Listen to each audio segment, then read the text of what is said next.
The 5 Types of Wealth. This video is based on key insights from the book The 5 Types of Wealth by Sahil Bloom. Chapter 1: 1,000 Years of Wisdom. In late 2022, Sahil Bloom embarked on an intriguing quest for wisdom.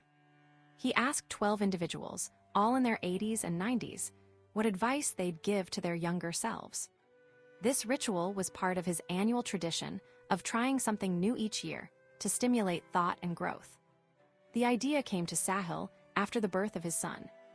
He found himself reflecting deeply on time, both in its swift passage as seen through his infant's rapid changes and contrasted against the evident maturity of his parents' lives. This realization led him to seek guidance from those with much more life experience. Sahil, once driven by wealth-related advice, now sought counsel on creating a meaningful life. He reached out to this group of elders, expecting insights that could guide his own journey. The results were profound and varied, reflecting the richness of their lives. One grandmother, born into royalty in India before British colonization, shared, "Never fear sadness. It often sits beside love." A Hollywood writer, now 98, advised, "Never raise your voice except at a ball game." While his wife, an ex-soap opera star, urged, "Find dear friends and celebrate them, for the real treasure of life is feeling loved and returning that love." Another elder regretted his declining health, advising, "Take good care of your body as if you'll live in it for another 70 years. Fix small problems before they become big ones. This applies to relationships, friendships, health, and home alike." A man mourning his late wife shared, "Tell your partner, I love you every night. You'll wish you could tell them so when one side of the bed remains empty someday." Sahil's great-aunt concluded with poetic words, "When in doubt, love. The world always needs more love."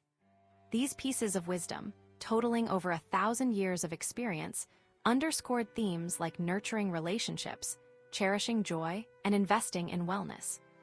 Interestingly, despite the vast life experiences and wisdom shared, none mentioned money as crucial to their happiness or fulfillment. This realization led Sahil to explore the relationship between money and life satisfaction through research and anecdotes from successful individuals. Scientific studies suggest that money enhances happiness up to a certain point by alleviating stress and basic hardships. Once this baseline is met, additional money doesn't significantly boost happiness. This concept is known as the happiness plateau.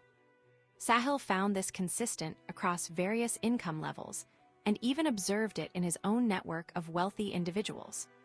For instance, a tech entrepreneur worth $30 million believed he'd need double that to be perfectly happy, while a venture investor worth $3 million said she'd require triple her current amount.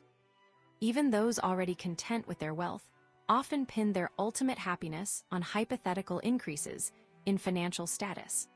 A friend of Sahil, post-selling his company for $100 million, revealed the fleeting nature of happiness derived from wealth. His excitement about purchasing a luxurious yacht vanished upon seeing an even bigger one nearby. This illustrates what Sahil terms as the always bigger boat phenomenon. No matter how much we have, there's often something more. From these insights and his conversations with the elderly, Sahil distilled a key lesson. While money can facilitate a wealthy life, true meaning and purpose aren't defined by it. Instead, they spring from relationships, experiences, personal growth, and contributing to others' happiness. This understanding serves as a guiding principle in crafting a rich, impactful life. Chapter 2: The 5 Types of Wealth. Sahil Bloom begins by sharing a historical tale about King Pyrrhus, who, despite winning battles against the Romans, suffered heavy losses that ultimately led to his strategic retreat. This story serves as a lesson on the perils of prioritizing one aspect, in Pyrrhus's case, military conquest, at the expense of others, like personal well-being and long-term strategy. In our lives, Bloom warns that we might be making a similar mistake by focusing solely on financial wealth. This narrow perspective can lead to what he calls Pyrrhic victories, achievements that feel like losses because they damage our overall happiness and fulfillment. To avoid such outcomes, Bloom introduces the concept of 5 distinct types of wealth, time, social, mental, physical, and financial. These categories offer a more holistic approach to evaluating success and building a meaningful life. 1. Time wealth. This refers to the freedom to choose how to spend your time. It's about valuing time as a precious resource and using it wisely for activities that truly matter to you. For instance, spending quality time with family or pursuing a hobby you're passionate about can contribute to your time wealth. 2. Social wealth. This involves building deep, meaningful relationships with others. It's not just about having many friends, but about nurturing connections that provide love, support, and shared experiences. For example, maintaining regular catch-ups with old pals or volunteering for a cause you care about can boost your social wealth. 3. Mental wealth. This type of wealth is linked to finding purpose and meaning in life. It's about continuous learning, self-improvement, and mental health. Engaging in thought-provoking activities like reading, writing, or practicing mindfulness can enhance your mental wealth. 4. Physical wealth. This pertains to one's health and fitness. It's not just about looking good, but feeling energetic and capable. Regular exercise, balanced nutrition, and adequate rest are key to cultivating physical wealth. 5. Financial wealth. While traditionally defined as financial assets minus liabilities, Bloom adds that it also involves managing expectations and needs. This means not constantly chasing more money, but ensuring your income covers your necessities and allows for savings or investments that compound over time. By focusing on these 5 types of wealth instead of just financial gain, individuals can lead a more balanced, fulfilling life. Each type of wealth is interconnected, and their development should be guided by personal values and long-term goals. Bloom also emphasizes that life isn't linear. It goes through different seasons, periods marked by varied priorities and challenges. What builds wealth in one season might not work in another. Therefore, adapting strategies to suit these changing needs is crucial for ongoing success and happiness. In essence, Sahil Bloom encourages readers to redefine wealth beyond just money, embracing a broader vision that includes time, relationships, mental stimulation, physical health, and financial stability. By doing so, individuals can craft a life that's not only prosperous, but also genuinely meaningful and purposeful. Chapter 3, The Wealth Score. Sahil Bloom introduces the concept of a wealth score as a tool for evaluating and enhancing different aspects of one's life. This isn't just about money, but encompasses 5 key areas: time, social, mental, physical, and financial wealth. Bloom encourages everyone to start by taking a simple quiz. For each category, there are 5 statements to which you respond using a scale from 0, strongly disagree, to 4, strongly agree. After responding to all the statements, add up your scores for each section and overall to get your wealth score. The maximum score per category is 20, with the total maximum being 100. The time wealth section focuses on how you value and manage your time. Statements include acknowledging time's preciousness and having clarity about important life priorities.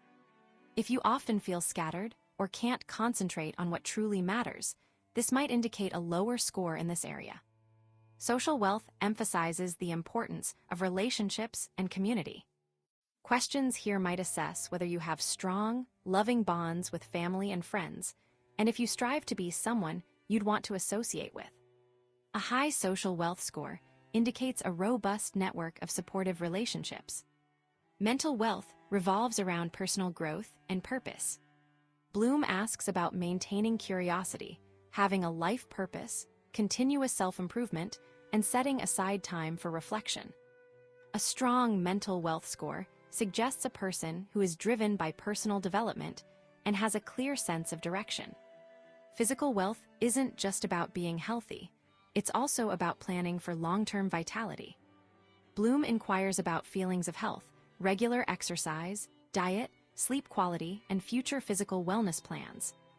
A high score here shows someone who prioritizes their body's strength and longevity.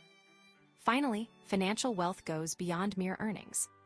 It's about managing money wisely to support other forms of wealth. Questions might cover having a clear financial definition of enough, steady income growth aligned with skills, monthly expense control, investment strategies for future prosperity, and using finances as a tool to build other wealth types. After completing the quiz, Bloom advises visualizing your wealth score using a personalized template. This visual will help identify strengths and weaknesses, allowing you to set specific goals for building a well-rounded life full of meaning and purpose, aligning with his teachings.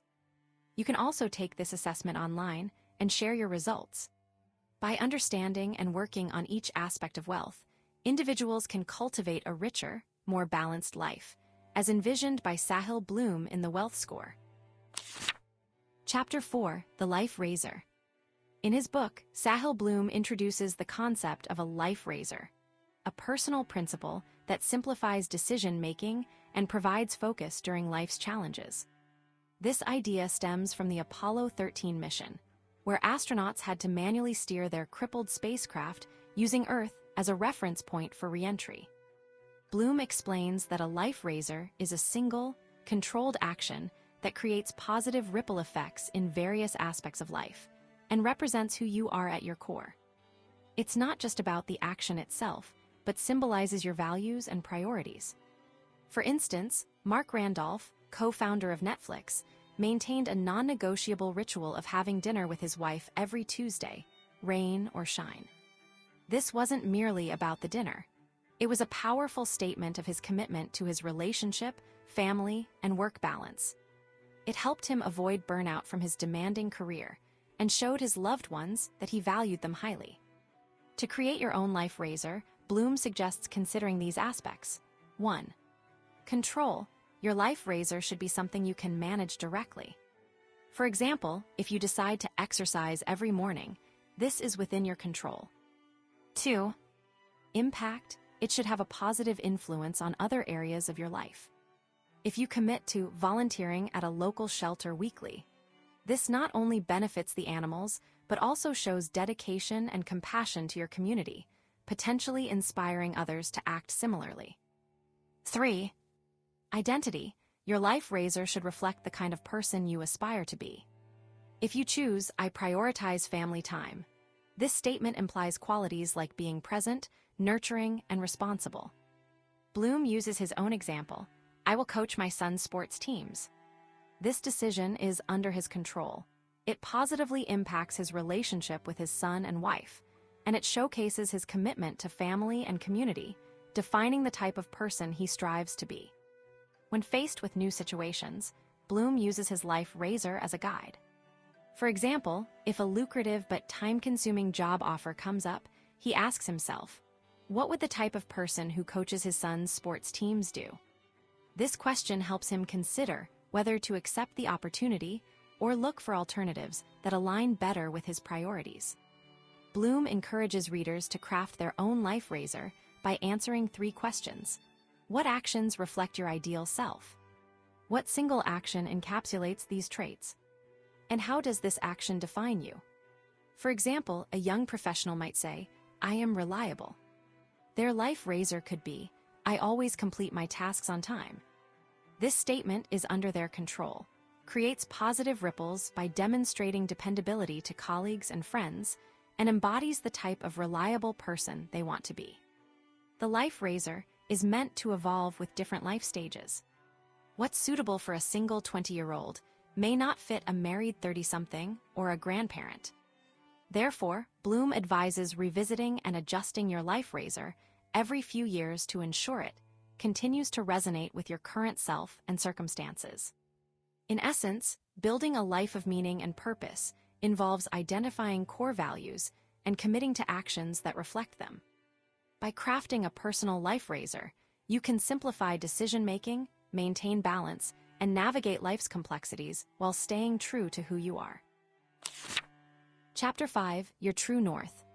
Sahil Bloom, in his book, explains how to construct a purposeful and meaningful life.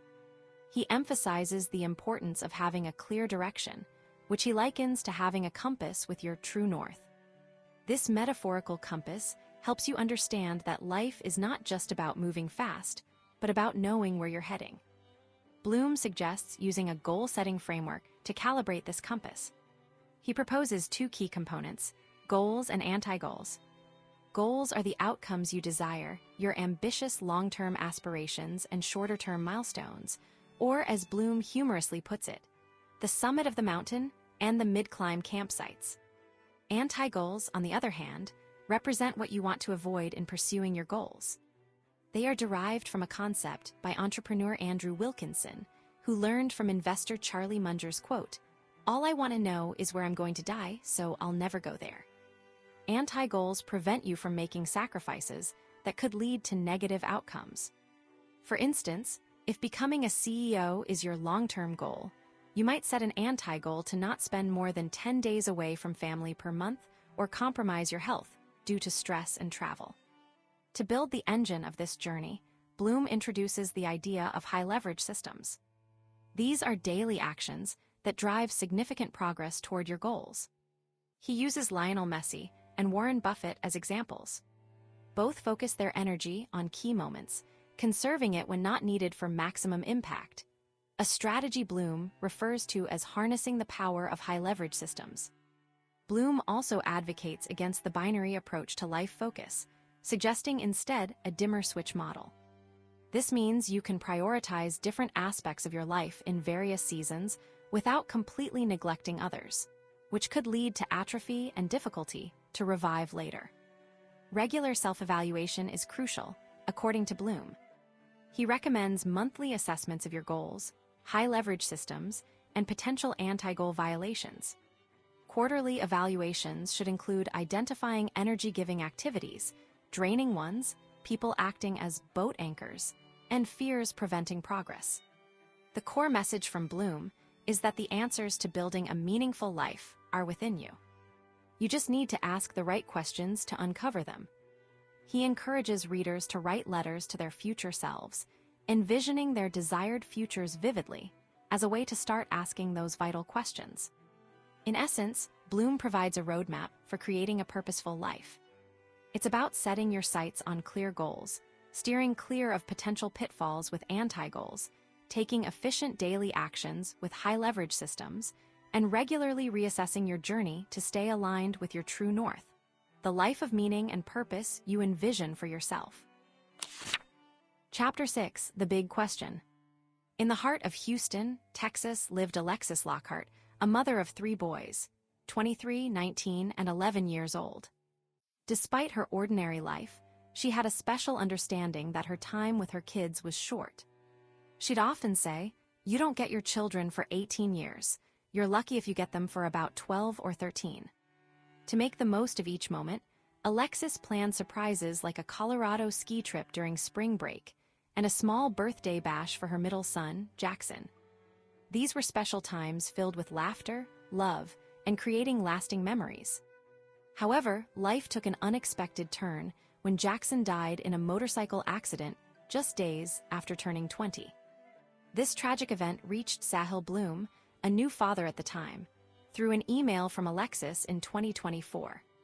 The news struck him deeply, as he could only imagine the heartache of losing a child. In her words, "Everyone we love, they are on loan to us for a short period of time. They're gone in the blink of an eye." Sahil's journey led him to the American Time Use Survey, a yearly study by the U.S. Bureau of Labor Statistics since 2003. This survey reveals how people allocate their time across various activities and with whom. The data brought Sahil a profound realization. Time flies, and our relationships are more fleeting than we might think. As a father, Sahil had learned to watch time like a hawk, measuring his baby's age in months and weeks. This new perspective highlighted the shrinking windows of shared time with family, friends, and partners. Sahil discovered 6 key truths about time and relationships through the survey data. 1. Family time is precious treasure each moment. As children grow up, we often lose sight that our time together becomes less frequent. Value these precious early years. 2. Childhood is a gift, be fully present. There's a brief yet vital phase when your child sees you as their world. Don't let it slip by unnoticed.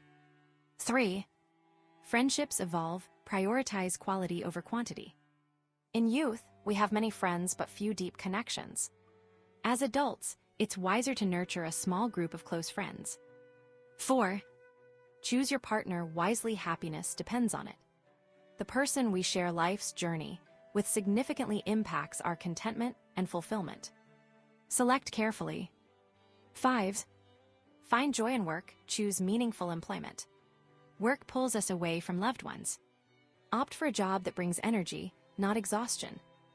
6. Embrace solitude. Self-love is crucial. As we age, alone time grows more common. Learn to find happiness in your own company. In essence, Sahil learned that our relationships have limited windows of opportunity. We must recognize and appreciate these moments while they last.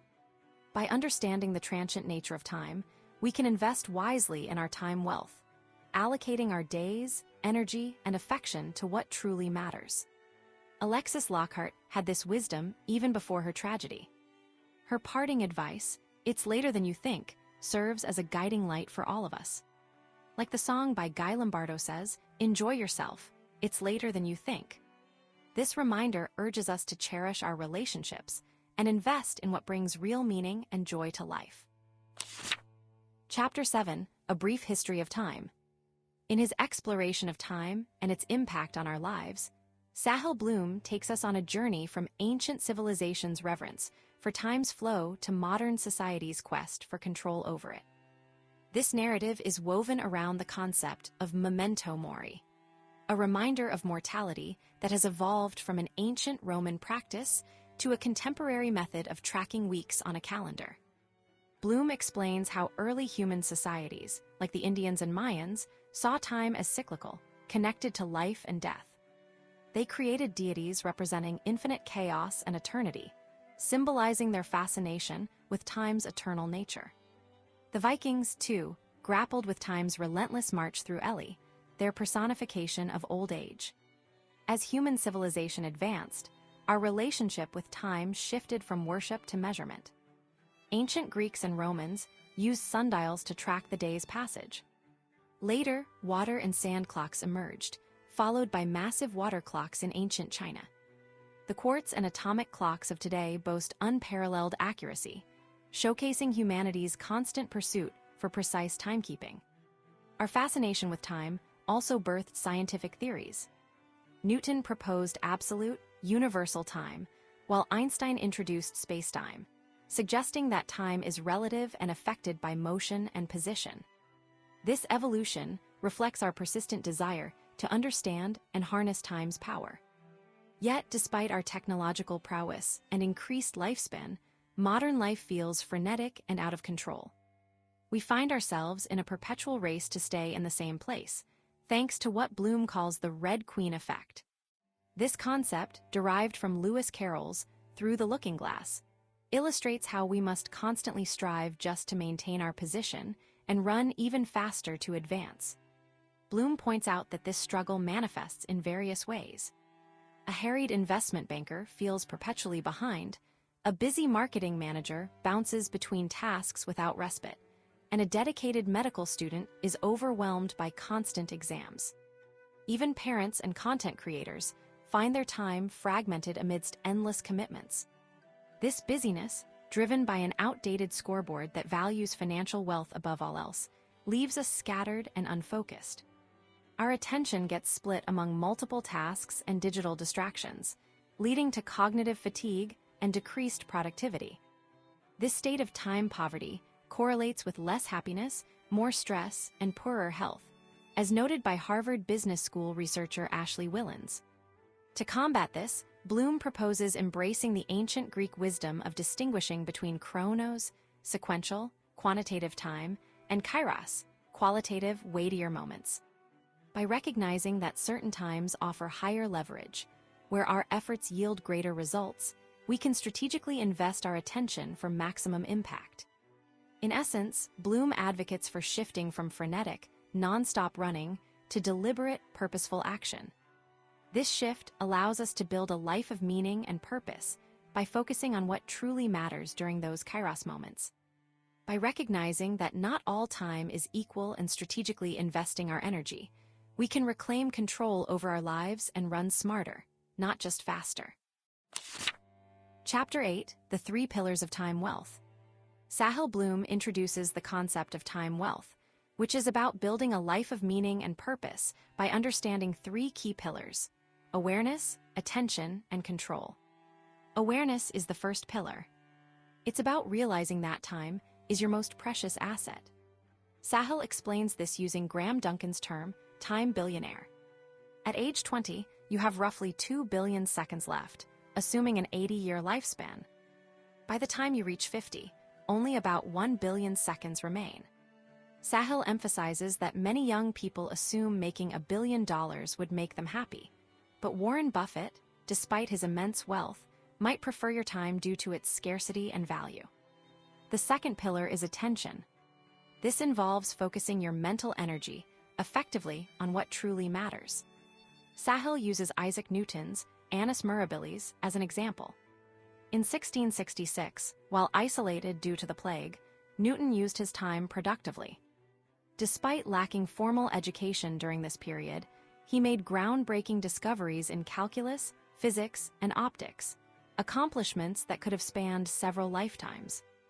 Sahil points out that concentrated attention leads to extraordinary outcomes, unlike scattered focus, which yields ordinary results.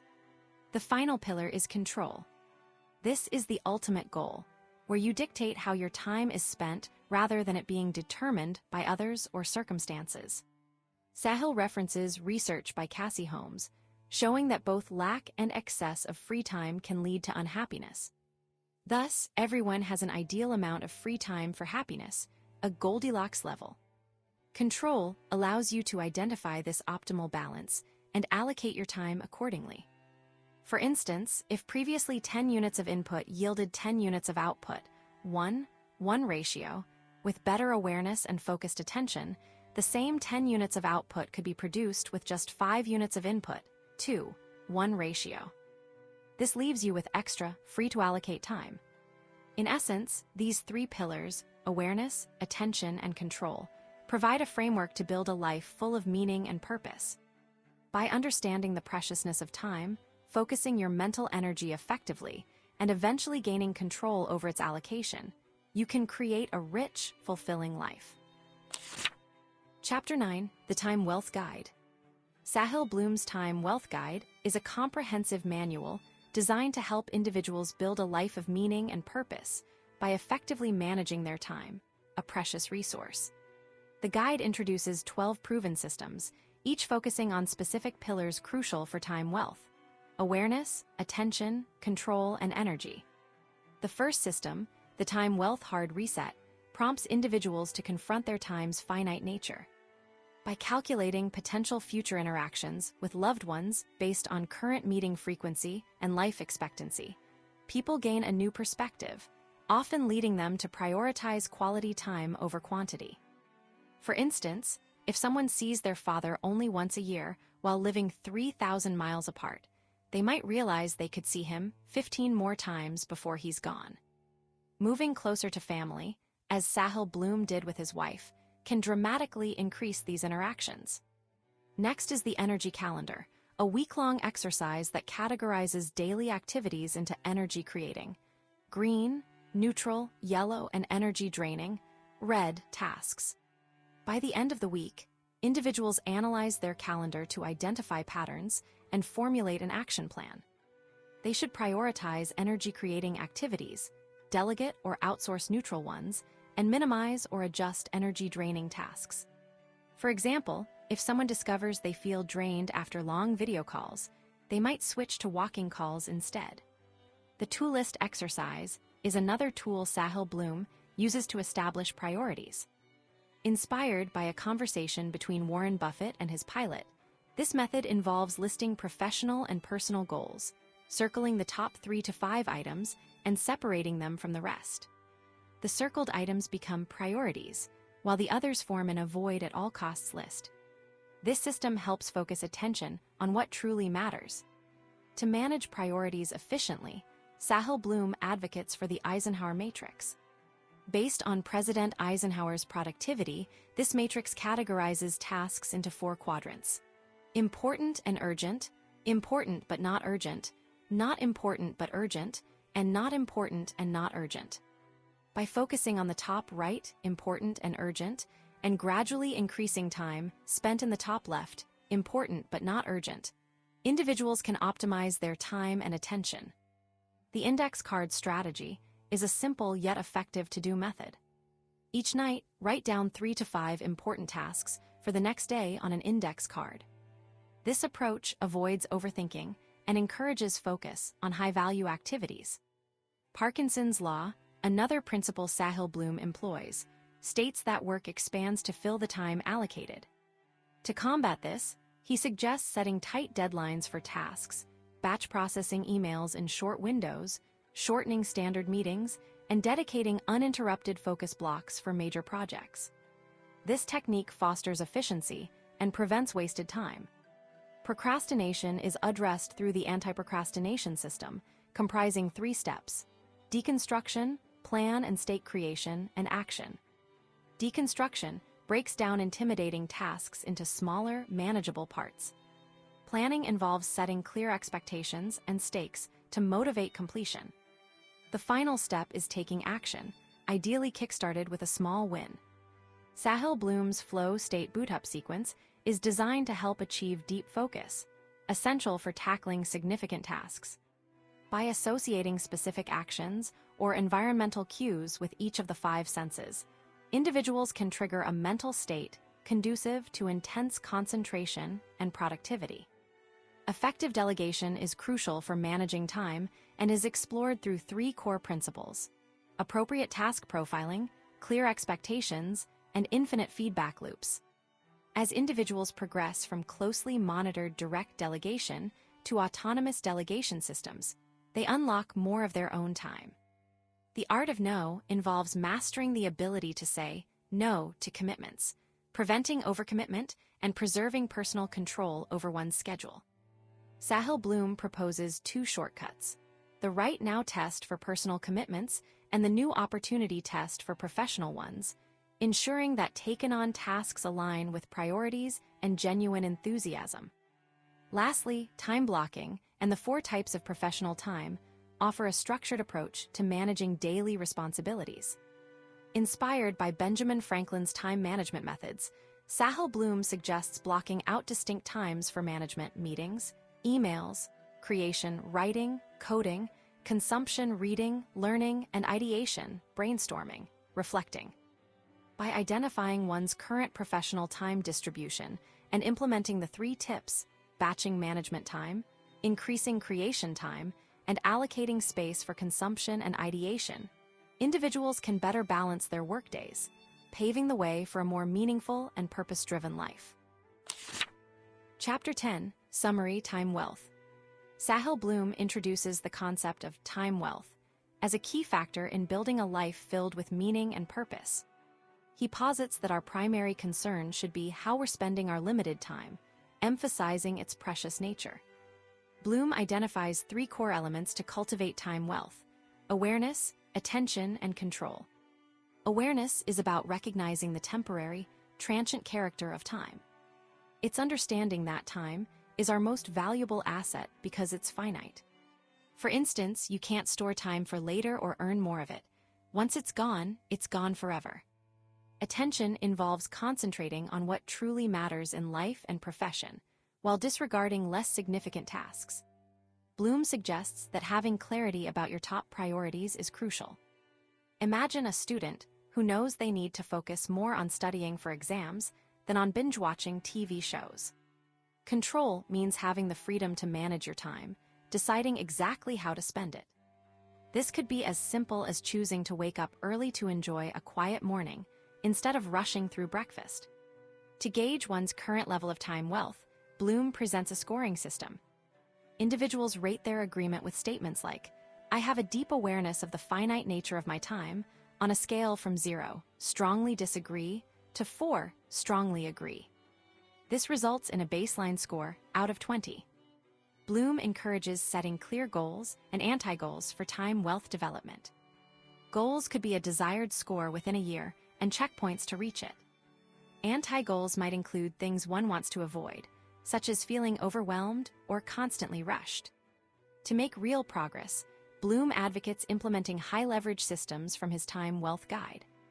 These are specific strategies designed for tangible, compounding improvements in Time Wealth Score. For a quick start, Bloom proposes using the energy calendar technique for a week. This involves tracking activities and noting which ones energize you, energy creating, and which drain your energy, energy draining. The idea is to spend more time on energy creating activities and less on draining ones, thereby enriching life over time. In essence, Bloom's teachings guide individuals towards a more purposeful existence by optimizing their use of time. He encourages introspection about how we spend our moments, promoting a mindful approach to living that prioritizes what truly matters. Chapter 11, The Big Question.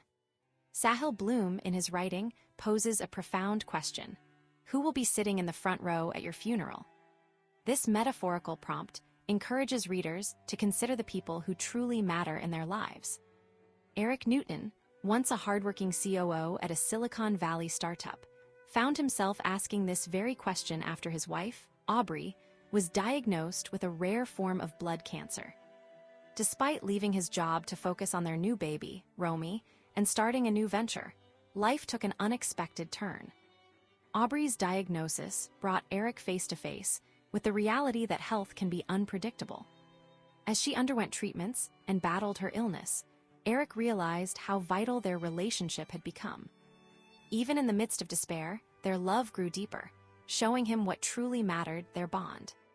Tragically, Aubrey passed away in November 2023, leaving behind a husband and a young daughter. This loss compelled Eric to reflect on his priorities, especially regarding work and family. He realized that while professional success is important, it should not overshadow the relationships closest to our hearts. Sahil Bloom urges us to contemplate who our front row people are, those who would be most devastated by our absence. These are the individuals who form our social wealth, the deep, meaningful connections we have with a few cherished people. Building a life of meaning and purpose, according to Bloom, starts with nurturing these vital relationships. It's about making time for the people who matter most, ensuring they know how much they're valued. Whether you're an outgoing person or a homebody, cultivating this foundation is crucial. Our modern world, despite technological advancements that connect us more than ever before, often leaves us feeling lonely and disconnected. Social media, emails, and work notifications can distract us from the people right in front of us. We must resist these distractions to foster real human connection, the source of lasting joy and fulfillment in life. Bloom shares personal stories to illustrate his points. He and his wife moved across the country to be closer to family, while one of his readers, Vicky Landis, relocated to live nearer to her sons. Eric and Aubrey Newton also pivoted their lives towards love amidst Aubrey's illness, exemplifying how life-altering experiences can redirect our focus towards what truly matters. In essence, Bloom advises us to prioritize people over journeys or destinations. Surrounding ourselves with inspiring individuals enriches not just our lives, but also the paths we tread. By concentrating on the quality of our relationships, we create a solid base for a meaningful and purpose-driven life. So take a moment now. Imagine your funeral. Who would be in that front row? How are you investing in those relationships today? These questions guide us towards building a life rich in social wealth, deep connections with a few irreplaceable people, the true wealth that provides love and support during life's joys and sorrows. Chapter 12, The Uniquely Social Species. Sahil Bloom presents the idea that human connection is key to a meaningful and purposeful life. He points out Margaret Mead's unique perspective on what signifies civilized society, a healed broken femur, suggesting that caring for an injured individual implies a shift from survival of the fittest thinking towards communal support. This need for connection and care was vital to human evolution, enabling progress and cultural development. Bloom illustrates this with examples of early human societies, hunter-gatherers working together to bring down large game or ancient civilizations, constructing gathering spaces like the Agora in Athens and the Forum in Rome. These communal activities weren't just about survival. They also fostered a sense of belonging and collective identity, which continues to shape human societies today. The author emphasizes the power of relationships by sharing insights from the Harvard study of adult development, initiated in 1938. This long-term study compares the lives of two groups of men, one privileged and the other marginalized. Despite their contrasting circumstances, both groups show that strong, healthy relationships are the best predictors of happiness and good health, even outweighing factors like wealth, fame, IQ, or genetics. Bloom underscores how crucial these connections are by sharing a personal story about his grandmother. Despite not contracting COVID-19, her mental and physical health deteriorated during lockdowns due to lack of social interaction. He links this to the broader issue of a loneliness pandemic, driven by increased screen time and reduced in-person interactions, leading to feelings of isolation and loneliness, especially among young adults. Sahil Bloom warns about the optimization trap. People often prioritize financial benefits like lower taxes or higher salaries over maintaining social connections. This can lead to unhappiness when one moves for work away from loved ones, as evidenced by surveys showing regret among job hoppers who miss their former colleagues. Bloom stresses that while financial optimization is important, it should not come at the cost of social wealth, the value placed on relationships and social life. In essence, Sahil Bloom argues that to build a life of meaning and purpose, prioritizing human connection is paramount. It's these relationships that foster happiness, good health, and resilience, as proven by extensive research and real-life stories. He encourages readers to value their social wealth alongside traditional financial wealth for a more fulfilling life. Chapter 13, The Days Are Long but the Years Are Short. Sahil Bloom, a writer with a knack for simplifying complex topics, shares an insightful narrative about balancing career and family life during the formative years of one's children. Greg Sloan, once a rising star at Goldman Sachs, found himself questioning his career path when his young son remarked, "That's okay, Dad's never around anyway." This comment struck a chord in Sloan, leading him to quit his job and prioritize his relationship with his child. Bloom highlights what he calls the magic years, the decade where parents hold a special place in their children's lives. It's a time when parents build the foundation for a lasting bond, whether this foundation is strong or weak. Unfortunately, these critical years often align with peak working hours and professional commitments for many adults. As a result, they can pass by swiftly amidst late nights at work, business trips, and constant connectivity. In his writing, Bloom includes a poignant Reddit post that echoes the sentiment of many parents. 20 years from now, the only people who will remember that you worked late are your kids. This underscores the potential regret felt by those who prioritize work over family during their children's early years.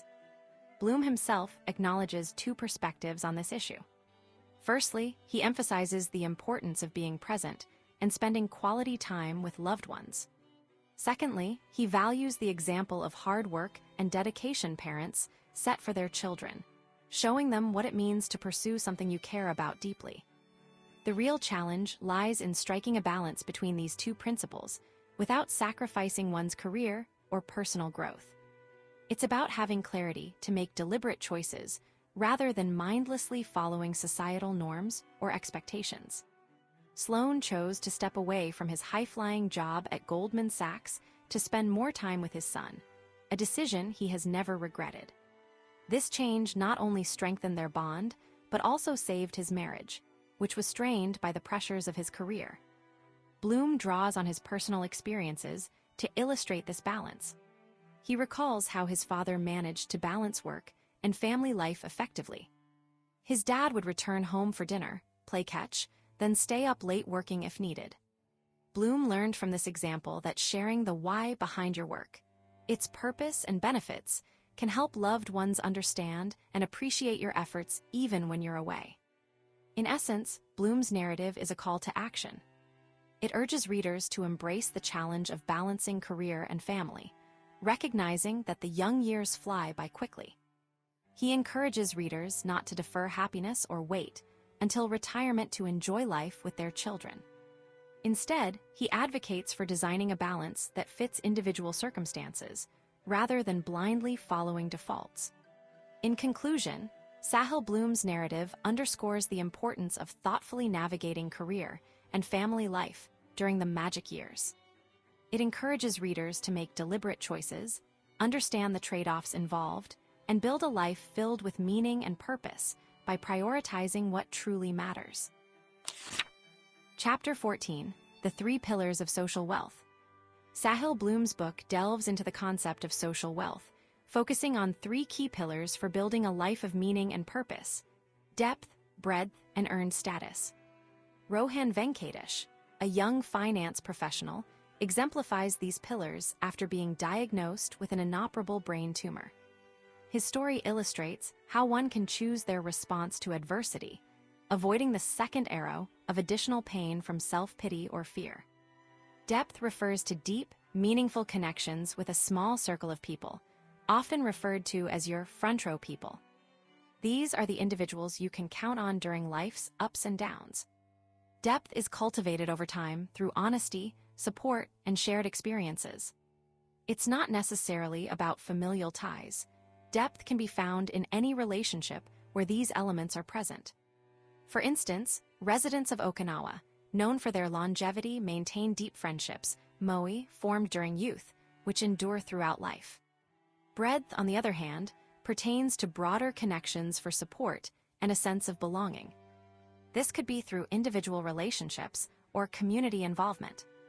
Bloom suggests joining clubs or groups centered around personal interests, attending spiritual gatherings, participating in digital meetups for causes you care about, coordinating walks with locals, or stepping out of comfort zones to attend networking events. These actions can lead to numerous new connections. Earned status is the lasting respect and admiration gained through earned achievements rather than material possessions. Bloom argues that while status can be a natural human desire, chasing after bought status, like expensive cars or luxury items, often leads to an endless cycle of dissatisfaction. Instead, he advocates for earned status. Things like time freedom, strong family bonds, professional mastery, wisdom from experience, mental resilience, physical fitness, and career advancements due to hard work. These are the true indicators of respect and admiration from peers. Bloom emphasizes that while these pillars are universally applicable, their implementation varies based on individual needs. An outgoing person might require extensive breadth and depth to combat loneliness, while an introvert may find fulfillment in just a few close relationships. The book then transitions into the Social Wealth Guide, offering practical tools and systems tailored to each reader's unique requirements. The ancient Greek story of Damocles, where a sword hangs above a ruler's head, symbolizes the constant anxiety of impending doom, a metaphor for the pressure to maintain social status or face dire consequences. Building a life of meaning and purpose, according to Bloom, involves focusing on these three pillars: depth, breadth, and earned status, adapting them to suit personal needs. Chapter 15, The Social Wealth Guide. Sahil Bloom presents a comprehensive guide to building a life filled with meaning and purpose, focusing on social wealth. This guide is divided into various systems and principles that help individuals cultivate deep, supportive relationships, expand their networks, and foster personal growth. At the heart of this guide is the Social Wealth Guide, which offers specific strategies tailored to building different aspects of a fulfilling life. These aren't one-size-fits-all solutions. Instead, readers are encouraged to choose systems relevant to their needs based on their responses from the Wealth Score quiz. This quiz helps identify areas where progress is most needed, such as improving core relationships or deepening connections within communities. Sahil Bloom advises against common anti-goals in one's pursuit of social wealth, including allowing financial success to harm relationships, losing touch with local networks and community, and chasing status symbols for social improvement. The guide includes 10 social wealth hacks, collaborated with Arthur C. Brooks. These hacks emphasize the importance of love in life. They suggest that happiness comes not from reaching a destination, but through how one travels and who accompanies them on this journey. Key principles include recognizing the lovability in everyone, maintaining harmonious relationships by focusing on we instead of me, and prioritizing relationships over material possessions or career. A key tool for assessing one's current social baselines is the relationship map exercise. It involves listing core relationships, assessing their nature, supportive, demeaning, or ambivalent, and frequency, frequent or infrequent.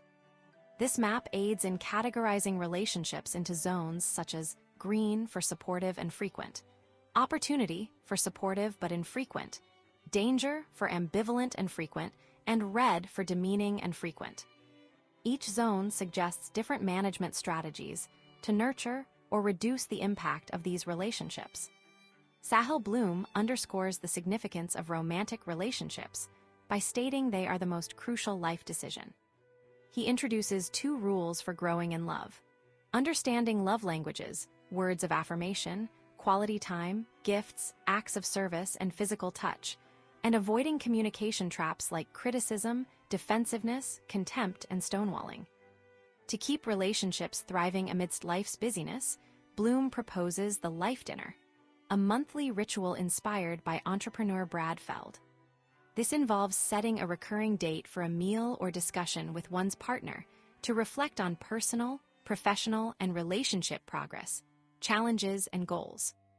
Improving relationship communication is another focus, advocating the helped, heard, or hugged method.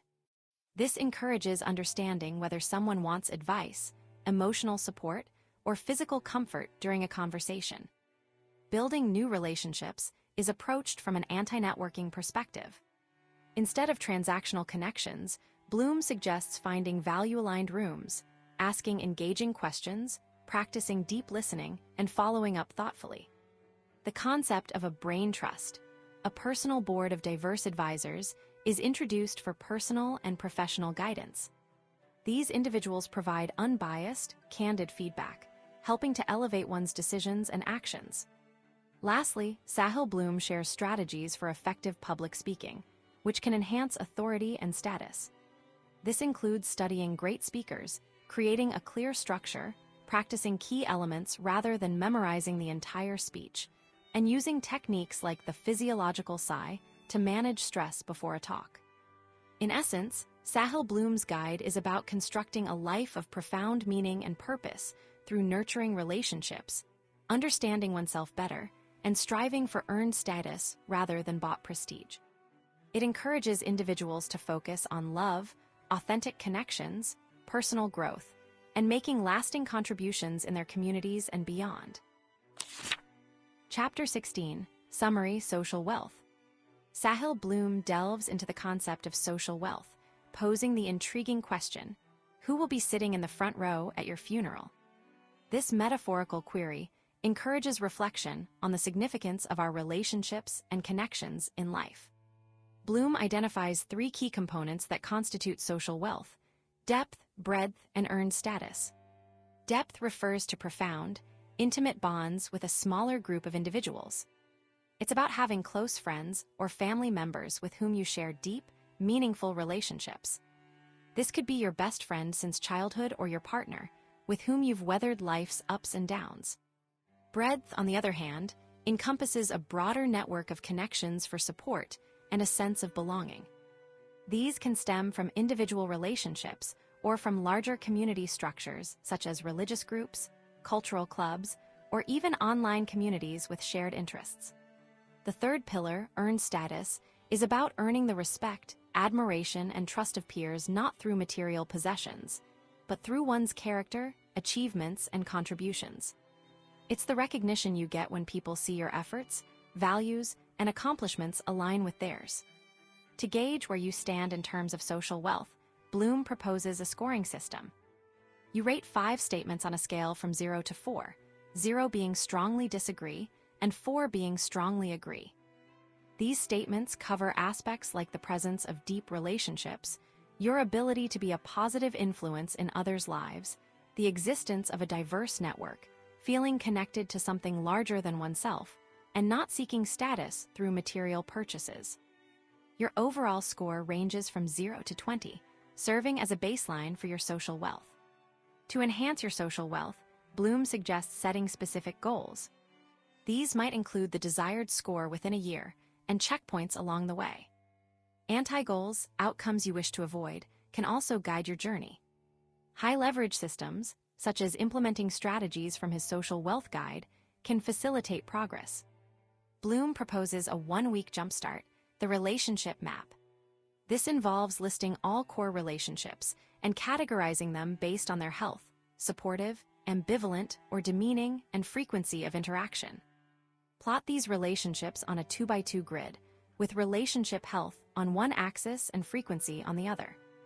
Focus on nurturing relationships in the green zone, those that are healthy and frequent. Consider amplifying interactions with relationships in the opportunity zone, healthy but currently infrequent. By doing so, you're not just building a social network. You're crafting a life rich in meaningful connections, a life of purpose and depth.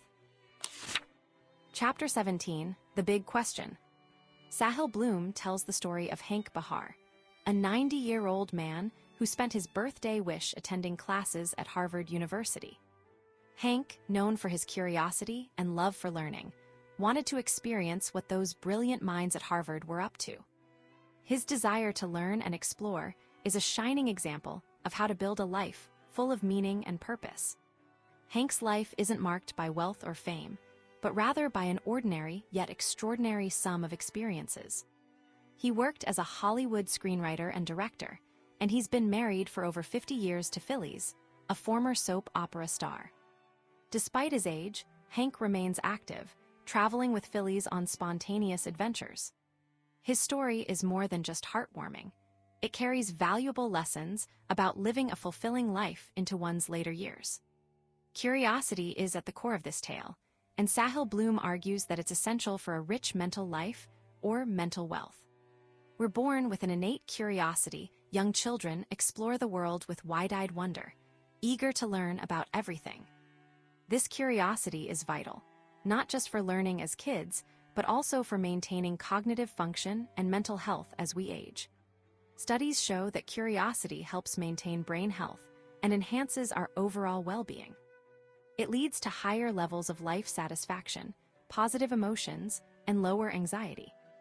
Unfortunately, this natural curiosity tends to fade over time due to the demands of adult life providing for oneself, dealing with daily stresses, and feeling there's less time to explore new things. Sahil Bloom suggests that our reduced curiosity as we age is an outdated survival trait. While it once helped us learn quickly in our youth, nowadays, when most dangers are far from life-threatening, it can hold us back if it makes us hesitant to step out of comfort zones. A life without curiosity lacks the excitement and continuous learning that add depth and richness. It's a life stuck in routine, devoid of exploration and discovery. To avoid this, we need to rekindle our childlike wonder. Mental time travel is a helpful tool for self-reflection. Imagine how your younger self would feel about your current life, excited by your journey or disappointed with settling for less. Would they admire your thirst for knowledge, or miss the spaces and silence in your life that allow for reflection and growth? Hank's story is a perfect illustration of this. Despite being 90, he embraces new experiences, from attending Harvard classes to savoring his morning routine with a keen interest in the news. His secret to longevity isn't just about health or lifestyle choices. It's his unyielding curiosity that keeps him engaged and fulfilled. Sahil Bloom aspires to be like Hank, not because of wealth or fame, but due to Hank's abundant mental wealth. His life exemplifies how keeping curiosity alive can lead to a meaningful and purposeful existence, no matter the age. So, Sahil encourages everyone to reconnect with their inner child, their inherent curiosity, and use it to enrich their lives just as Hank has done. Chapter 18, A Tale as Old as Time. In his writing, Sahil Bloom delves into the profound topic of building a life filled with meaning and purpose. He starts by sharing a quote that encapsulates the stark reality of mortality. Some people die at 25 and aren't buried until 75. This phrase serves as a reminder that life is not merely about physical existence, but also about the experiences and understanding we gain along the way. The story of Prince Siddhartha Gautama, later known as Buddha, illustrates this concept beautifully. Raised in opulence, the prince stepped out of his palace for the first time and was confronted with the harsh realities of life aging, sickness, death, and renunciation.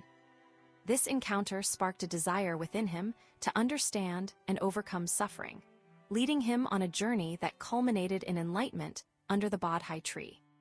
From this, Sahil Bloom introduces us to various cultural concepts that emphasize the human quest for purpose and growth.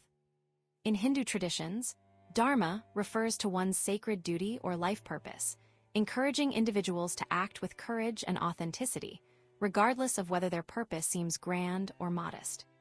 In ancient Greece, the concept of arete promoted continuous personal development and excellence across different aspects of life, from relationships to intellectual pursuits and moral conduct. This was closely linked with eudaimonia, a state of flourishing happiness achieved through growth, meaning, purpose, and authenticity.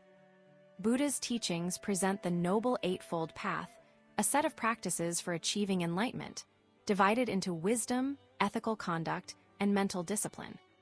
This path is seen as a balanced middle way between self-indulgence and self-mortification, guiding seekers towards liberation from suffering.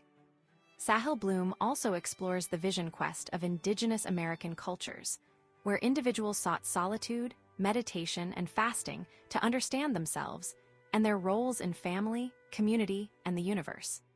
He then introduces the concept of ikigai from Okinawa, Japan, representing a reason for life, a driver of daily vigor. This is visualized as 4 overlapping circles: what you love, what you're good at, what the world needs, and what you can be paid for. The intersection of these circles signifies one's ikigai. Sahil Bloom notes that while many interpretations focus on professional success within ikigai, its original meaning extends beyond career. He suggests removing the 4th circle from the visual to accommodate a broader interpretation of what the world needs. The narrative arc of the hero's journey is central to Sahil Bloom's writing. This is the story of an individual venturing out to find their purpose, growing through life's trials, and discovering their true self in the process. Examples include Prince Siddhartha Gautama's transformation from a sheltered prince to enlightened teacher, showcasing how one can break free from predetermined fates and craft their own destiny. Sahil Bloom warns that modern life poses significant challenges in maintaining individuality and pursuing personal purpose amid societal pressures for conformity. He emphasizes the importance of fighting to maintain one's distinctiveness, citing Jeff Bezos' reflection on the necessity of resisting normalcy to achieve personal growth and a fulfilling life. Distinctiveness, according to Sahil Bloom, means living out your unique story rather than conforming to predefined roles or expectations. Examples include a mother prioritizing her children over career advancement, an entrepreneur pursuing unconventional ideas, a creative graduate choosing non-obvious paths, a retiree learning a new language, a middle manager embracing eccentric hobbies, and a 90-year-old man engaging in intellectual pursuits. In essence, building a life of mental wealth, as Sahil Bloom terms it, involves living according to your purpose, believing in your capacity for growth, and finding personal definitions of peace amidst the fast-paced world. This life is a victory over equilibrium, a life that embraces its distinctiveness and reaps immense rewards as a result. Chapter 19, The 3 Pillars of Mental Wealth. In June 2005, Steve Jobs, the visionary founder of Apple and Pixar, stood before students at Stanford University. He had recently battled cancer, but returned to his passion for innovation.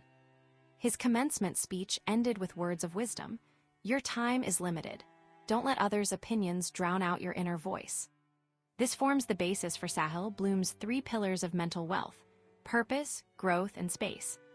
Purpose, according to Bloom, is about defining a unique vision that brings meaning to life. It guides decisions and actions, creating an identity separate from others' expectations. For instance, Bloom finds purpose in spreading positivity through his writing, businesses, and relationships. His purpose isn't about being admired by others, but fulfilling his personal drive. Bloom highlights research showing that people with a clear life purpose often live longer and happier lives. This purpose doesn't need to be tied to one's career. It could be mentoring youth, volunteering at a church, or raising children. The key is that it feels personally significant. Growth, the second pillar, is about constantly learning and improving. Bloom uses Hank Bahar's wife Phyllis as an example. At 88, she found joy in painting classes, proving that growth can happen at any age through pursuing new interests, regardless of their immediate usefulness. Bloom argues that our brains are capable of more than we realize. He references Carol Dweck's research on mindsets, fixed or growth-oriented. A fixed mindset assumes abilities are static, leading to fear of failure and avoiding challenges. In contrast, a growth mindset believes abilities can develop with effort, encouraging learning from failures and valuing the process over outcomes. High achievers like Benjamin Franklin, Elon Musk, and Bill Gates all share a daily commitment to learning. The third pillar is space, creating time for reflection and rejuvenation. Bloom draws on Matthew Ricard, a Buddhist monk known as the happiest man. Ricard's brain scans reveal heightened gamma waves linked to consciousness, attention, learning, memory, and happiness due to his meditation practices. Bloom suggests that anyone can cultivate this monk-like mindfulness without extreme commitments.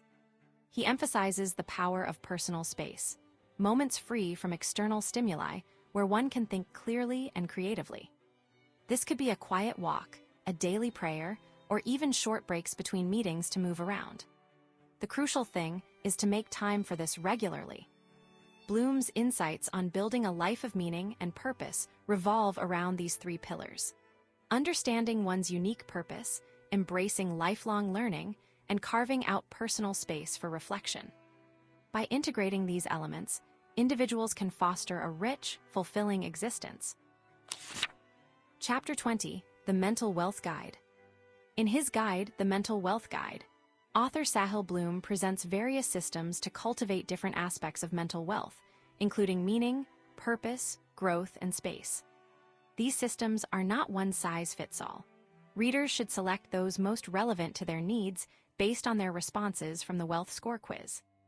Bloom collaborated with Susan Cain to provide insights such as: your life's purpose doesn't have to be grand or related to your job, and putting yourself in the right environment can unlock your potential.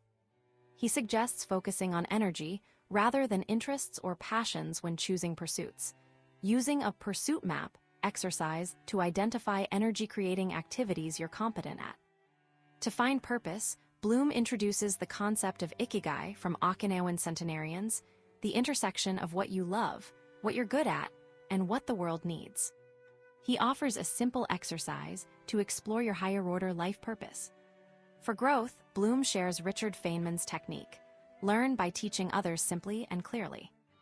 Also, he recommends the spaced repetition method for retaining information, mimicking how our brains naturally convert short-term memory into long-term memory through repeated reviews at increasing intervals.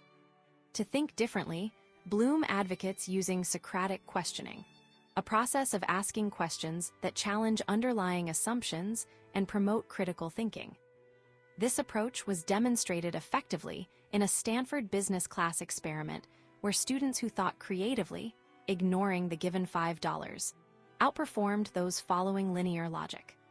To foster mental space, Bloom proposes a Think Day, dedicating one day each month to seclude and focus on reading, learning, and thinking without distractions.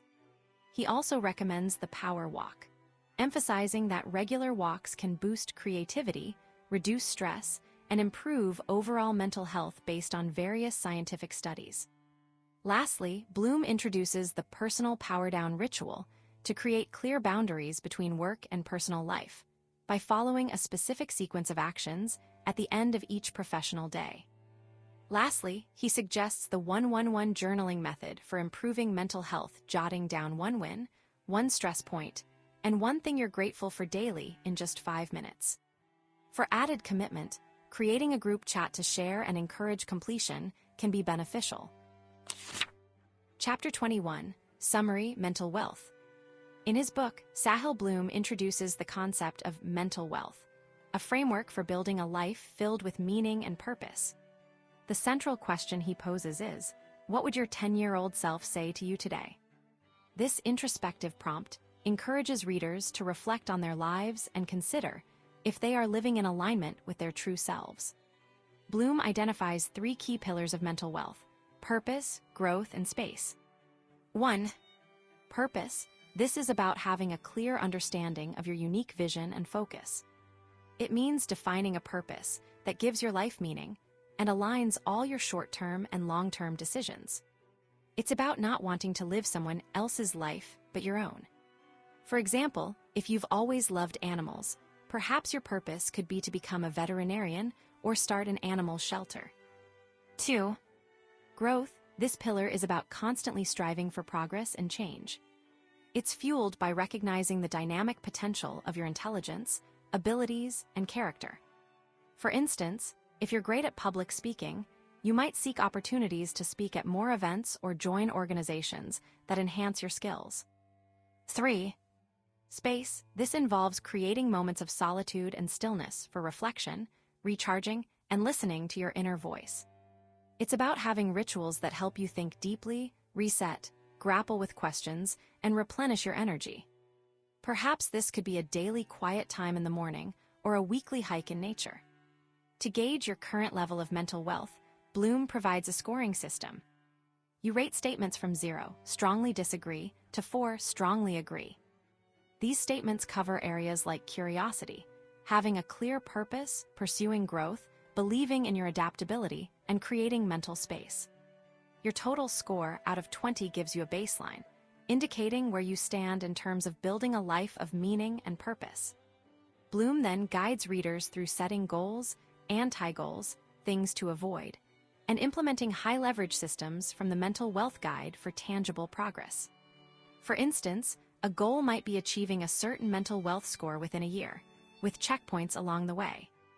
An anti-goal could be avoiding stagnation or comparison with others. To kickstart this journey, Bloom suggests an Ikigai exercise. This involves creating 3 lists: what you love to do, what you're good at, and what the world needs from you.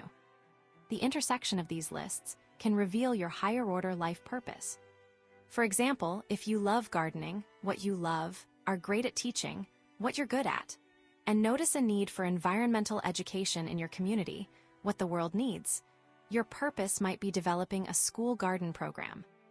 Through these practices, Sahil Bloom's mental wealth framework helps individuals craft lives of profound meaning and purpose, aligning their daily actions with their unique visions and potentials.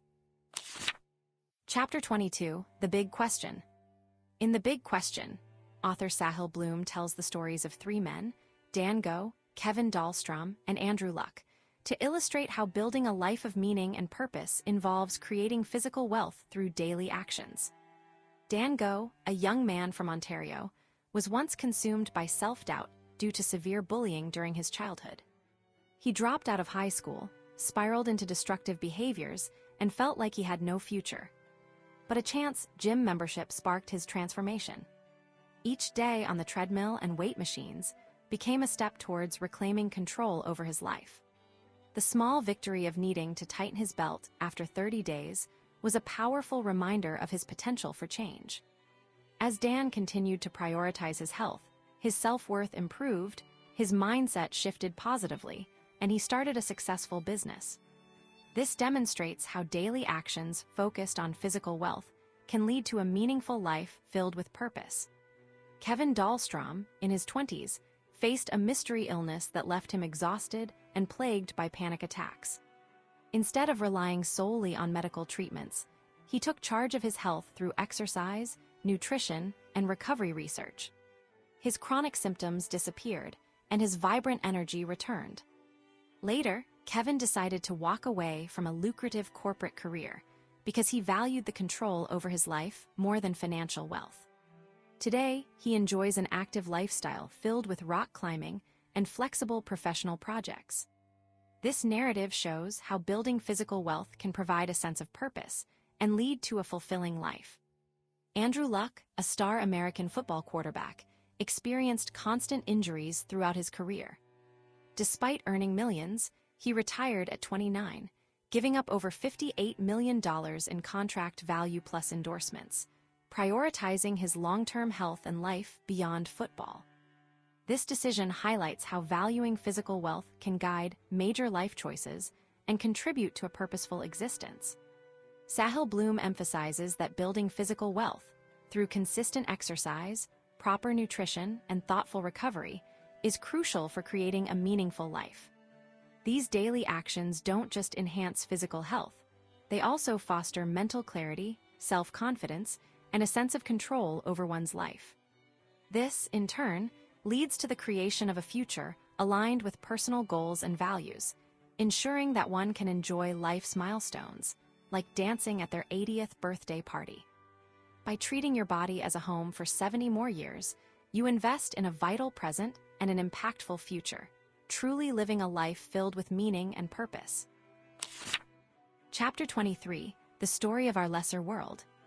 Sahil Bloom delves into the historical connection between human physicality and societal values, illustrating how this relationship shapes our quest for meaning and purpose in life. In the 1st century BC, a Roman engineer named Marcus Vitruvius Pollio saw a link between human form and the universe. His architectural treatise, De Architectura, highlighted the symmetry and proportion found in a man's body as the basis for designing temples. Vitruvius Pollio's precision sparked fascination in Leonardo da Vinci, who created the famous Vitruvian Man.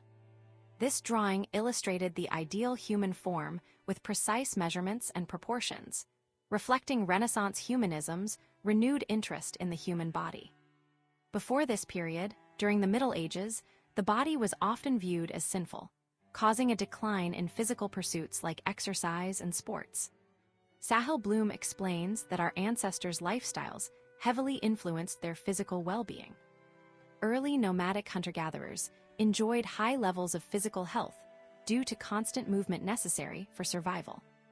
When agriculture emerged, daily demands changed, resulting in less intense physical activity and potentially weaker bodies. Warrior cultures, like ancient Sparta, later emphasized upper body strength and cardiovascular fitness, celebrating physical prowess.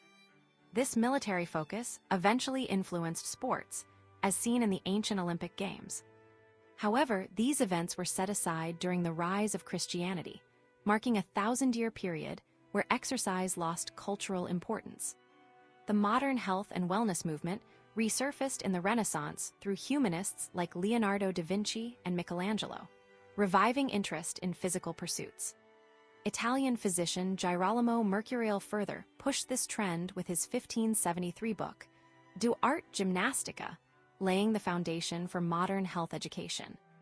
Charles Darwin's theory of natural selection and Herbert Spencer's concept of survival of the fittest further elevated physical fitness as a status symbol in society. This led to Olympic Games revival by French Baron Pierre de Coubertin, demonstrating how historical shifts reshaped our values surrounding human physicality.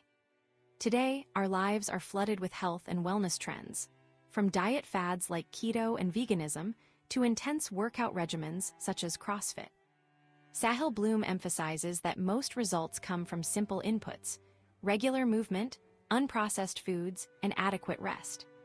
He suggests focusing on these core aspects while navigating the health industry's marketing onslaught. The 80-20 rule, or Pareto principle, supports this idea.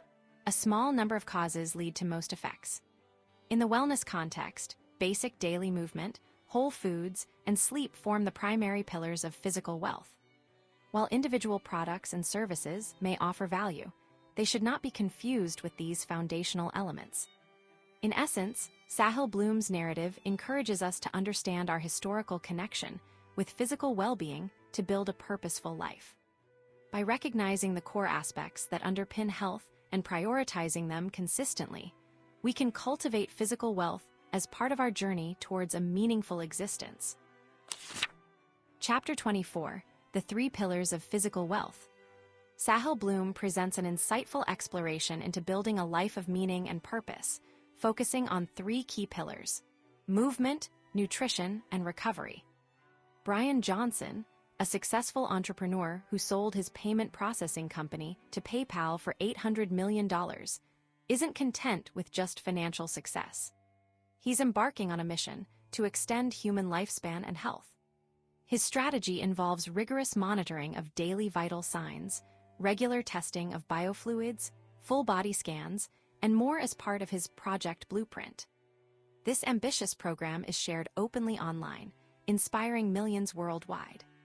Johnson's day starts early with vital sign checks, morning supplements, light therapy, meditation, an intense workout, a vegan meal post-workout, more supplements, and additional light therapy. His diet, called Nutty Pudding, consists of healthy fats and proteins, with variations for lunch and dinner.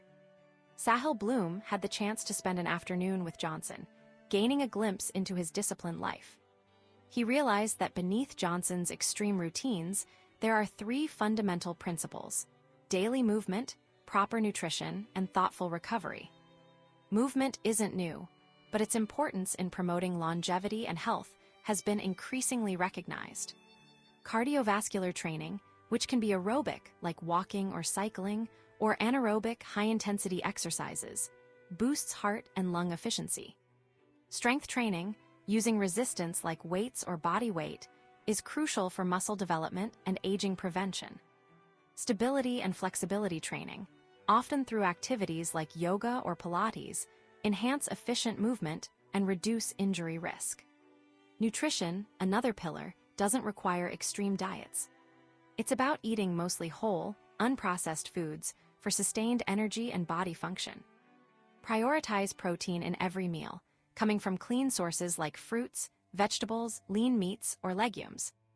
Micronutrients, vitamins, and minerals are also vital but needed in smaller amounts, best acquired through diverse foods. Hydration, often overlooked, is crucial. Aim for 13 cups daily for men, 9 for women, more if you're active. Recovery, the third pillar, focuses on sleep and rejuvenation. Sleep is nature's best healer, yet many struggle with insufficient or poor quality rest. Aim for 7 to 8 hours in a cool, quiet, dark room. Regular sunlight exposure in the morning and afternoon can help regulate your internal clock. Other recovery methods like cold or heat therapy, massages, or meditation can be added once sleep basics are covered consistently.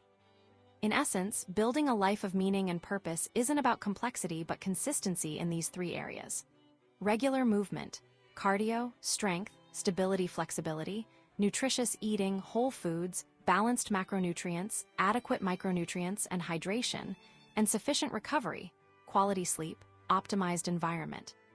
Start with basic levels, gradually progressing as you feel comfortable. Remember, every day spent not moving, eating poorly, or skimping on sleep is a missed chance at better health and longevity. By integrating these principles into your lifestyle, you're not just improving physical health, you're crafting a life aligned with wellness and vitality, a testament to a purposeful existence. Chapter 25, The Physical Wealth Guide. Sahil Bloom presents the Physical Wealth Guide, a resource designed to build the pillars of a fulfilling life filled with physical vitality and purpose. This guide isn't one-size-fits-all.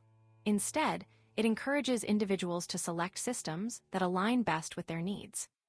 To start, Bloom advises focusing on areas where progress is most needed, as indicated by responses to the physical wealth statements from a wealth score quiz. These statements revolve around feeling strong and healthy for one's age, maintaining an active lifestyle, eating nutritious foods, ensuring quality sleep, and planning for long-term physical health. Bloom warns against common pitfalls like neglecting strength and fitness in pursuit of financial goals or being chronically sleep-deprived.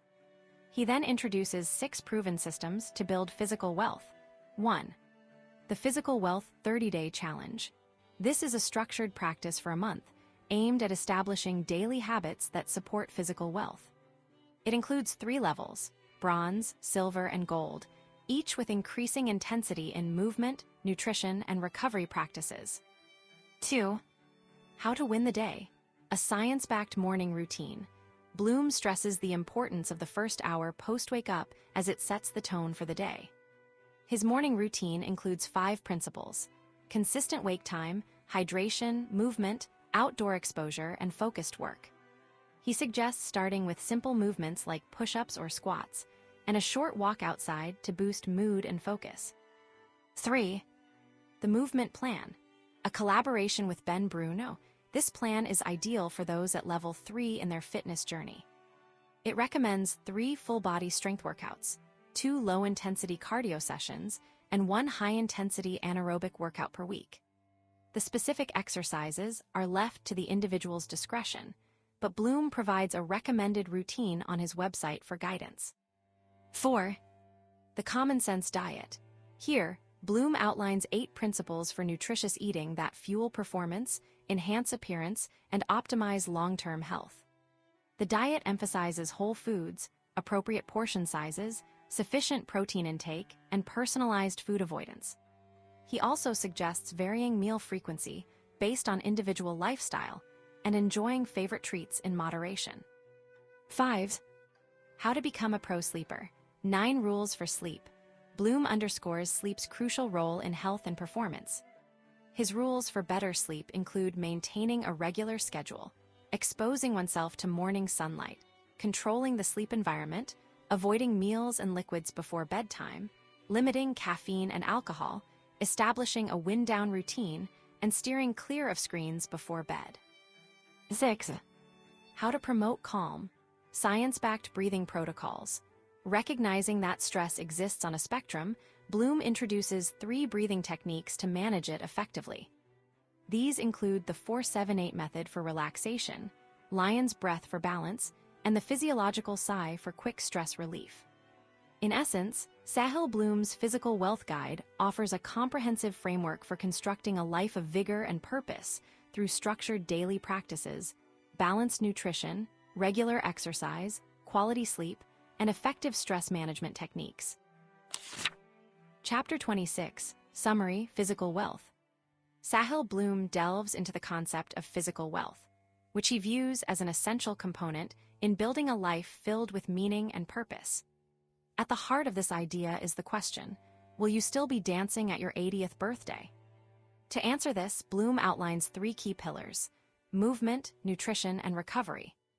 Movement involves daily bodily activities that include both cardiovascular exercises and resistance training. This doesn't necessarily mean hitting the gym hard. It could be as simple as taking a brisk walk or doing some light weightlifting at home. The goal is to maintain strength, balance, and flexibility, ensuring you're active and agile well into your senior years. Nutrition, according to Bloom, revolves around consuming primarily whole, unprocessed foods to meet your major nutritional needs. This means prioritizing fruits, vegetables, lean proteins, and whole grains over packaged snacks or fast food. While it's not always possible to get every single nutrient from whole foods alone, the aim is to make these the cornerstone of your diet, supplementing with vitamins as necessary for micronutrients. Recovery, particularly sleep, is another vital pillar. Bloom emphasizes the importance of high-quality, consistent sleep, aiming for 7 or more hours each night, and ensuring you wake up feeling rested and recovered. This not only boosts your energy levels, but also supports overall well-being and resilience. To gauge one's current standing in these areas, Bloom introduces a physical wealth score. One rates statements about their strength, activity level, diet, sleep quality, and future plans on a scale from 0 to 4. The total score provides an individual baseline, indicating how aligned they are with the physical wealth pillars. Bloom encourages readers to set specific goals related to this score, such as targeting a particular number within a year and identifying milestones to reach that goal. He also advises considering anti-goals, outcomes one wants to avoid, like losing mobility or gaining excessive weight. To make real progress, Bloom suggests focusing on high-leverage systems from his Physical Wealth Guide. This could be anything from starting a daily exercise routine to planning and preparing healthier meals. Finally, Bloom proposes a 1-week jump. Start participating in the Physical Wealth 30-Day Challenge. Participants choose a challenge level, like bronze for beginners or gold for those more experienced, track their progress daily, and find support through a partner or group. This kickstart aims to establish healthy habits that can compound over time, ultimately supporting a vibrant, active life in one's later years. In essence, by prioritizing physical wealth, individuals can foster a life of purpose and meaning, ensuring they remain robust and capable well into their golden years. Chapter 27, The Big Question. Sahil Bloom, in his introspective chapter titled The Big Question, poses the fundamental query: what does it mean to have enough? He delves into this concept by sharing a touching anecdote from Kurt Vonnegut about Joseph Heller, a renowned author. At a gathering of a billionaire, when Vonnegut expressed surprise over the host's potential daily earnings surpassing Heller's entire novel, Catch-22's lifetime profits, Heller responded with profound wisdom: "I've got something he can never have, the knowledge that I've got enough." This statement resonated deeply with Bloom after a life-altering conversation with a friend. He ponders, what does this knowledge of enough truly signify? Why is it so valuable that Heller deemed it superior to the billions amassed by their host? Bloom argues that not having this knowledge results in an endless pursuit for more a Sisyphean task. He cites John D. Rockefeller's reply to a reporter about how much money is enough, just a little bit more, as an example of this relentless quest. This drive for more is likened to rolling a boulder uphill only for it to roll back down, forcing continuous effort without satisfaction.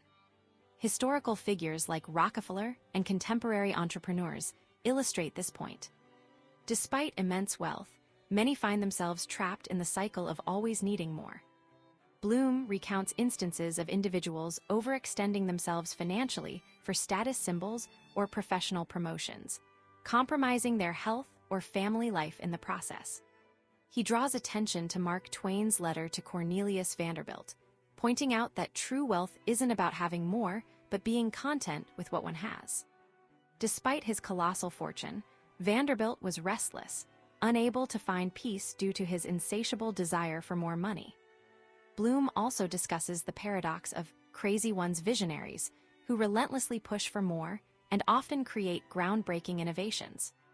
Yet, he emphasizes that it's societal pressure pushing everyone to emulate these crazy ones, leading to unnecessary stress and dissatisfaction when one can't match their ambition. The author introduces the Swedish term lagom, meaning just the right amount, as an ideal balance or equilibrium. However, he notes that lagom isn't static. It tends to shift upwards as one gets closer to achieving it. This constant readjustment of expectations can lead to a never-ending cycle of desiring more. A challenge Bloom terms lifestyle creep. Bloom encourages readers to define their personal, enough life, a lifestyle of lagom tailored to their desires, not influenced by societal pressures or unconscious escalation of needs. He suggests visualizing and writing down this definition, bringing it into conscious awareness to prevent the subconscious elevation of expectations. Once defined, the goal shifts from accumulating wealth indefinitely to generating and managing finances to support this enough life. Post-achieving it, focus should shift away from money towards enriching one's life with time, relationships, purpose, growth, and health. Through a poignant parable, Bloom underscores the importance of defining personal success and satisfaction, rather than conforming to societal standards. A wealthy investment banker offers unsolicited advice to a contented local fisherman, suggesting he work harder for greater returns, only for the fisherman to point out that his current lifestyle already provides him with everything he needs: time for family, leisure, and community. In essence, Bloom argues that true fulfillment isn't tied to material possessions or financial milestones. It's about recognizing what constitutes enough for oneself and building a life around those parameters. This understanding liberates individuals from the endless cycle of chasing more, enabling them to enjoy life on their terms, not dictated by external pressures or internal restlessness. Chapter 28, The Financial Amusement Park. In the annals of history, a young merchant named Jacob Fugger seized an opportunity in 1485. This 26-year-old had recently become a partner in his family's thriving trading business and was now authorized to forge his own deals. While journeying to Austria, he crossed paths with Archduke Sigmund, known for his lavish spending and being the cousin of Emperor Frederick II. Sigmund needed more funds for his extravagant lifestyle, but many local bankers had lost patience due to restrictive usury laws that limited profit from such loans. Jacob Fugger spotted a chance. He agreed to lend 3,000 florins to the Archduke in exchange for 1,000 pounds of silver from nearby mines, which Fugger would purchase at a reduced rate. The Archduke honored his end of the bargain, delivering the silver on schedule for $8 per pound. Fugger then resold it at a 50% markup, earning a decent return. More crucially, this small transaction solidified Fugger's bond with one of Europe's most influential families. A few years later, the Archduke found himself needing a larger sum to cover another financial misstep. He turned once again to Fugger, this time for 100,000 florins under stricter repayment terms. The Archduke fulfilled his obligation, catapulting Fugger into the realm of the wealthy elite. He had proven himself a risk-taker willing to be suitably rewarded. Fugger's financial ventures significantly shaped world history. His money was sought after by kings, emperors, and explorers alike. When Ferdinand Magellan needed funds for his global circumnavigation, Fugger provided support. Similarly, when King Charles I of Spain aimed to become Holy Roman Emperor or Pope Leo X required cash for St. Peter's Basilica construction, which led to widespread sale of indulgences, forgiveness tickets for sins, Fugger was there. His pursuit of wealth influenced European history profoundly, and he amassed a fortune equivalent to $400 billion today, approximately 2% of Europe's GDP at the time. Fugger was innovative with accounting methods, pioneering double entry bookkeeping and consolidating financial records into unified statements, allowing him to monitor his expansive empire effectively. His relentless focus on amassing wealth defined his life. As Greg Steinmetz, author of The Richest Man Who Ever Lived, noted, Fugger's actions altered history more than those of many monarchs and revolutionaries, paving the way for 5 centuries of capitalism. To understand our current relationship with money, we must journey back in time. Money transitioned from a tangible tool rooted in reality to an often abstract concept, posing unique challenges along the way. Despite debates among economists and anthropologists about its origins, the significance of money in societal development is undeniable. Archaeologists have discovered ancient Mesopotamian tablets from 3500 BC, believed to be used for recording debts, hinting that writing might have emerged as a means to manage commerce and money. Initially, money took various forms: barley in Sumer, cowrie shells in many cultures across Asia, Africa, China, and Australia, or metal coins crafted by ancient Chinese and Lydians. However, Kublai Khan's invention of paper currency around 1260 AD marked a pivotal shift. These paper notes were backed by silver initially, but eventually became fiat money, not tied to any physical commodity. The Mongol ruler enforced their use through severe penalties, ensuring rapid global adoption. The next major leap came with the Bank of England's introduction of banknotes in 1694 as receipts for gold deposits, which evolved into an effective currency. This practice, called fractional reserve banking, allowed governments and financial institutions to issue more paper money than they held in reserves, stimulating commerce and economic growth, though this system can lead to bank runs when too many people demand their gold simultaneously. For centuries, global economies adhered to the gold standard, linking currency value to gold. However, during the Great Depression, anxious citizens redeemed paper money for gold, depleting central banks' reserves. The Bank of England abandoned the gold standard in 1931, followed by the United States under President Roosevelt's New Deal policies in 1933. These decisions unlinked paper money from gold, transitioning the financial system to one governed solely by human imagination and policy. not tied to physical commodities. Today, our financial landscape is digital. Transactions happen at the touch of a button, numbers changing on screens instead of exchanging tangible coins or notes. Financial apps, designed to be addictive, tempt us with various investment opportunities, some of which may lead to danger. To build a life of meaning and purpose amidst this modern money game, remember, the basics remain crucial. Focus on reality rather than chasing every enticing financial opportunity. Develop a solid understanding of basic principles instead of trying to outperform others in this digital playground of finance. Success comes not from conquering every ride or game, but by consistently adhering to sound strategies and playing the long game with patience and resilience. Chapter 29, The 3 Pillars of Financial Wealth. Sahil Bloom, in his insightful exploration of wealth creation, introduces the concept of building a life filled with meaning and purpose through financial stability. He highlights 3 key pillars for achieving this: income generation, expense management, and long-term investment. Bloom begins by sharing the story of Thomas Stanley, a man who grew up in a modest household but later became fascinated with understanding the habits of millionaires. This curiosity led him to write The Millionaire Next Door, which challenged common beliefs about wealth and introduced the idea that anyone could build financial prosperity by following certain principles, not just through high-paying jobs or inheritances.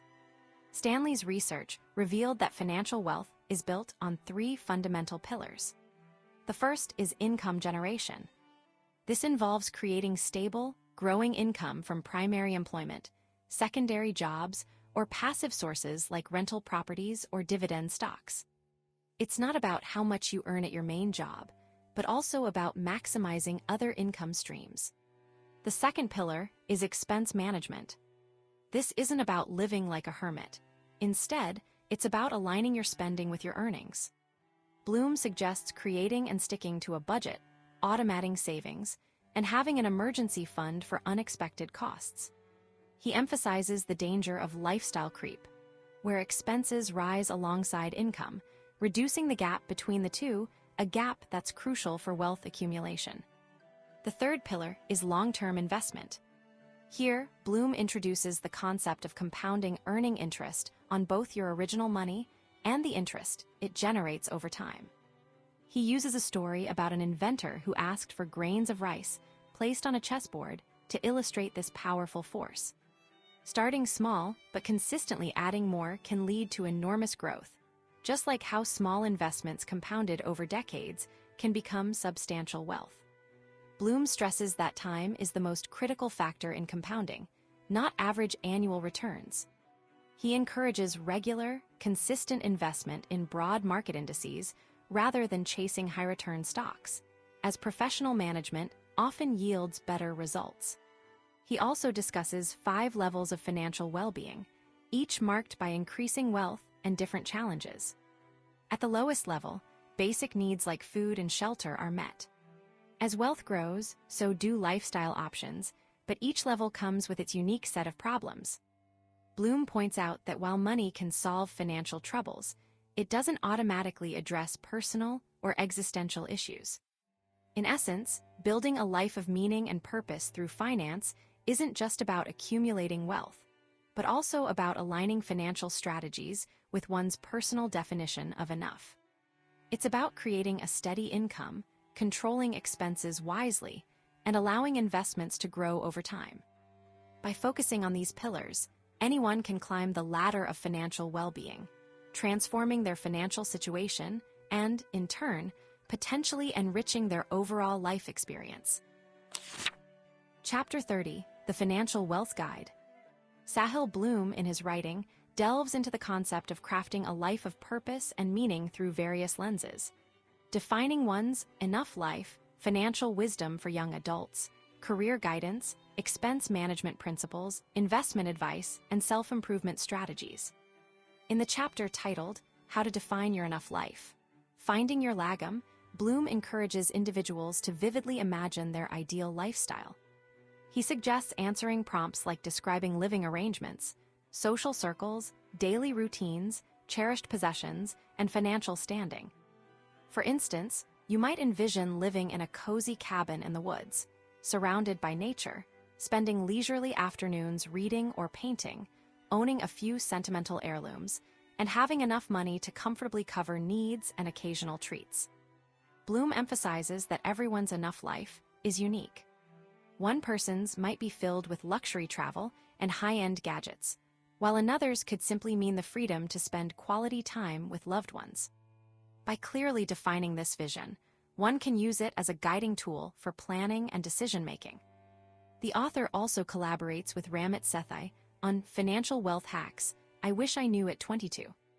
They highlight the importance of focusing on significant financial decisions rather than trivial ones. For example, it's more beneficial to negotiate a higher salary or lower interest rates on loans than to fret over daily coffee costs. They suggest saving and investing a set percentage of income automatically, maintaining emergency funds for 6 to 12 months, and regularly reviewing service subscriptions to ensure they're cost-effective. In 7 pieces of career advice I wish I had known when I was starting out, Bloom offers universally applicable advice. He stresses the significance of creating value for others as a pathway to financial success. For instance, if you work in marketing, excelling at crafting compelling campaigns that drive customer engagement and sales is more crucial than just clocking in hours. He also advises swallowing the frog, tackling the most challenging tasks first to build momentum. Mastering basic skills like good communication, punctuality, and reliability can set you apart positively. Working hard initially to establish a solid reputation is encouraged before shifting focus to working smart. Bloom underscores the value of strong storytelling abilities, not just for public speaking or content creation, but also for clearly conveying complex ideas in any professional setting. Building a reputation for figuring things out independently is another key piece of advice. Showing resilience and problem-solving skills can open many doors. Lastly, Bloom advocates for diving through every opportunity that presents itself, no matter how small or imperfect it may seem at first. Each opportunity could lead to something greater if approached with enthusiasm and a willingness to learn. Through these teachings, Sahil Bloom underscores the idea that building a life of meaning and purpose involves clear self-reflection, smart financial management, career focus on value creation, continuous learning, and seizing opportunities.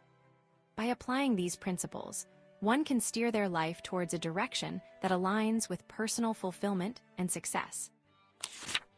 Chapter 31, Summary, Financial Wealth. Sahil Bloom presents the concept of financial wealth, not merely as a numerical value, but as a framework for building a life of meaning and purpose. He poses the big question, what is your definition of enough?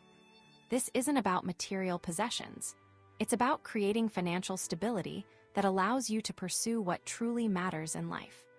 Bloom identifies 3 main pillars of financial wealth. The first is income generation. He suggests not just relying on a single job, but exploring ways to create multiple income streams, be it through a side gig or passive income sources like rental properties or online businesses.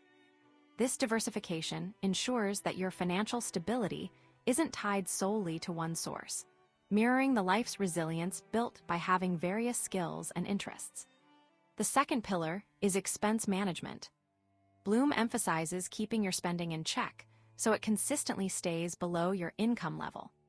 This doesn't mean you can't enjoy life. Instead, it encourages thoughtful spending aligned with your values and long-term goals.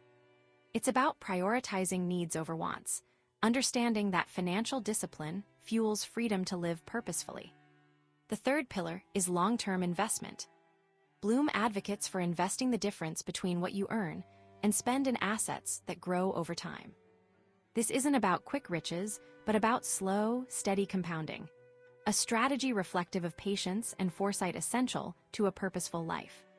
To gauge your current standing on this financial journey, Bloom introduces a financial wealth score. You rate statements from 0, strongly disagree, to 4, strongly agree, offering insights into areas for improvement or celebration. Your score, ranging from 0 to 20, provides a baseline for setting goals and avoiding pitfalls. Bloom encourages defining clear objectives, what success in financial wealth looks like to you within a year, and the milestones to reach that point. He also prompts consideration of anti-goals, outcomes you wish to sidestep along this journey. Moreover, Bloom suggests implementing high-leverage systems from his financial wealth guide. These could be strategies like automating savings or regularly reviewing and adjusting your investment strategy. For a jumpstart, he recommends auditing your current financial ecosystem. Look at your income sources, their stability and growth potential. Evaluate your expenses for consistency and whether they exceed your earnings. Lastly, assess if you have a strategy for investing surplus funds over the long term. By following Bloom's advice, one can build not just wealth, but also a life of meaning and purpose. It's about crafting financial independence that aligns with personal values and aspirations, ensuring your resources support your life's mission rather than the other way around. And that brings us to the end of our summary of this book. I hope you found it insightful and valuable. If you enjoyed this video, hit like and subscribe for more. Your support helps us bring you more great content. Thanks for watching.